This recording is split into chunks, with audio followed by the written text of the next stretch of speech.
नमस्कार।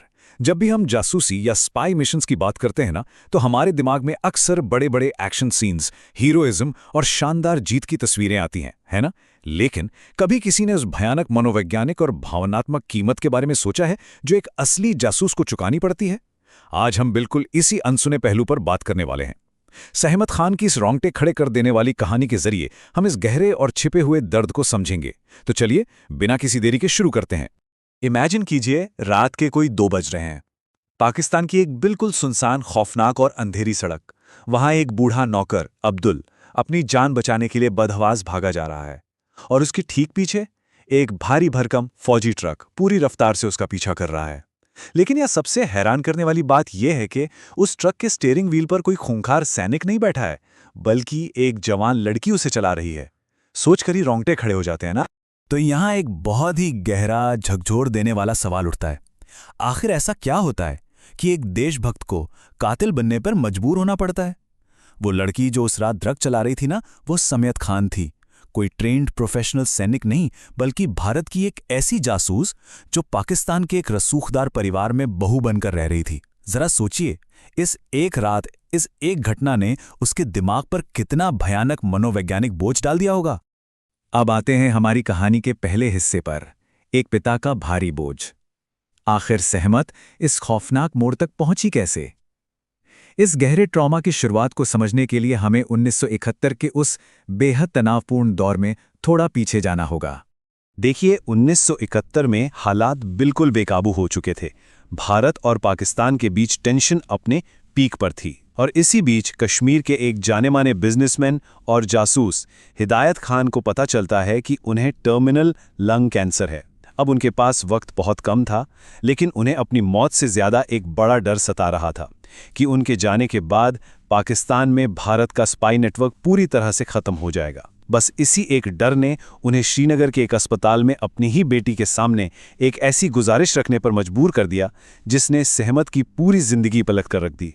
उन्होंने सहमत से कहा था, मेरे पास अब वक्त नहीं है, लेकिन मुल्क के पास भी वक्त नहीं है। सच कहूं तो ये एक लाइन बहुत ही गहराई से उस भयंकर अपराध बोध और एक थोपे गए कर्तव्य को दर्शाती है। एक मासूम सी लड़की, उसे अपना प्यार, अपनी कॉलेज की पढ़ाई, एक नॉर्मल सी जिंदगी, सब कुछ पीछे छोड़ना पड़ा, सिर्फ और सिर्फ एक खतरनाक जासूस बनने के लिए। आगे बढ़ते हैं दूसरे हिस्से की तरफ, दुश्मन के इलाके में बढ़ता हुआ पैरानोया या खौफ। रावलपिंडी का वो इलाका जो पाकिस्तान आर्मी का सबसे सुरक्षित और हाई सिक्योरिटी गढ़ था, वहां सहमत की जिंदगी कैसी थी? और वहां हर पल, हर सेकंड महसूस होने वाला मानसिक तनाव कैसा था? उसकी ये दोहरी जिंदगी सच में किसी का भी दिमाग खराब कर सकती है। एक तरफ वो एक परफेक्ट बहू का रोल निभा रही थी, सुबह सुबह उठना, सबके लिए नाश्ता बनाना, घर की सारी जिम्मेदारियां संभालना। और दूसरी तरफ एक अंडरकवर जासूस, बाथरूम के फर्श के नीचे छिपा हुआ ट्रांसमीटर, तारों का एंटीना बनाना और आधी रात को छिपकर मॉर्स कोड भेजना।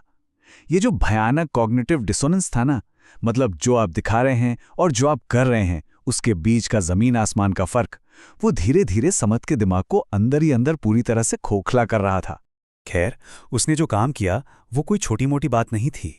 ब्रिगेडियर सैयद के स्टडी रूम से उसने जो खुफिया जानकारी निकाली, उसने पाकिस्तान की सबसे खतरनाक सबमरीन गाजी का पूरा चिट्ठा खोल दिया।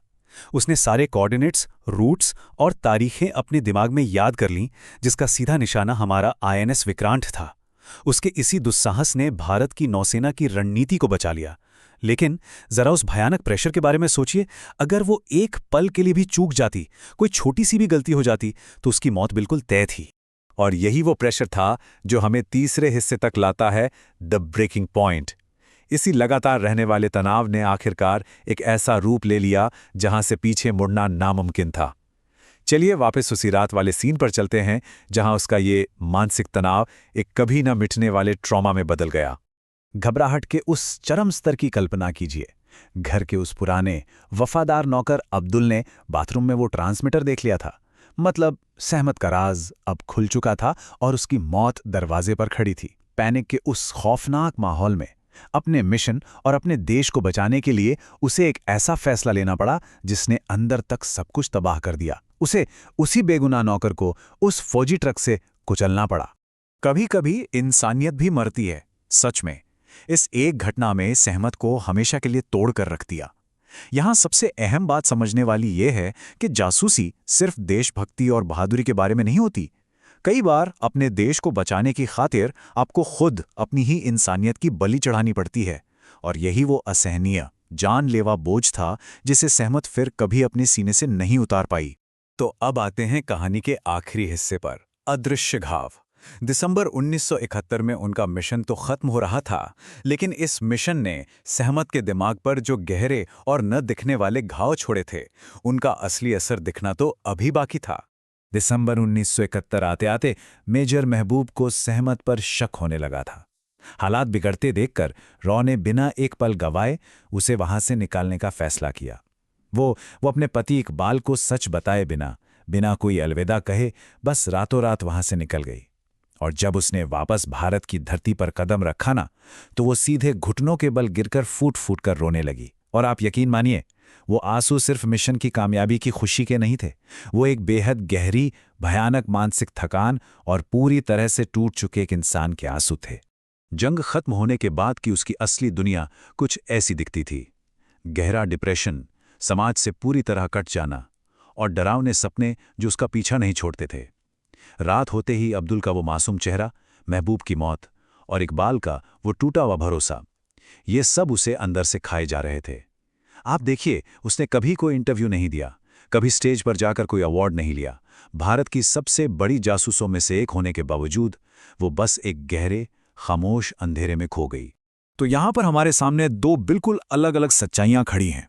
एक तरफ देश की सच्चाई थी, 1971 की जंग हमने जीत ली, आईएनएस विक्रांत को बचा लिया गया, मतलब ये एक बहुत बड़ी ऐतिहासिक विजय थी। लेकिन दूसरी तरफ सहमत की अपनी सच्चाई थी। उसने अपनी खुद की पहचान हमेशा हमेशा के लिए खो दी। वो पूरी जिंदगी एक खौफनाक ट्रॉमा में कैद रही।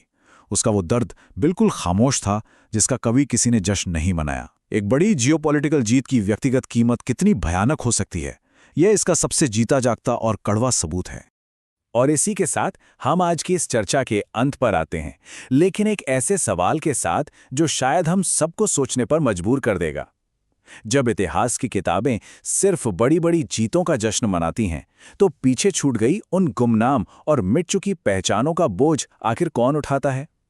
वो लोग जो अपने मुल्क के लिए अपनी मानसिक शांति, अपना वजूद, अपना सब कुछ कुर्बान कर देते हैं, उनकी कहानी अक्सर खामोशी क्यों रह जाती है? इस बारे में जरूर सोचिएगा।